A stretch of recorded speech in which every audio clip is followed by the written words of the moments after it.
malaking usapin sa ating bansa, lalo na sa hanay ng mga manggagawa, mga isyong bumabagabag sa kanila. Number one, ito pong issue ng sahod. Ikalawa, issue ng regularity ng trabaho, o tawag nila contractualization. And of course, pag pinagsama mo yung dalawa, issue ng dissenting trabaho.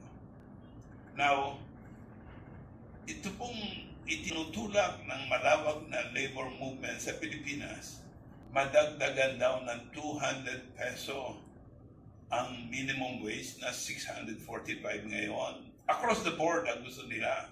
So, aabot ng 1.8 and ang almost 800 plus.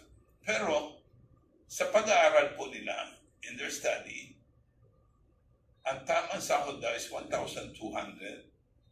So, sa kabuang total, sa isang buwan, 28,000 para daw masagot ang issue ng pagkain, renta, kuryente, tubig, transportasyon, pag-aaral ng mga bata, ang kailangan sa pamamahinga, recreation, etc. 28,000 a month. Yun po ang kanilang kahilingan.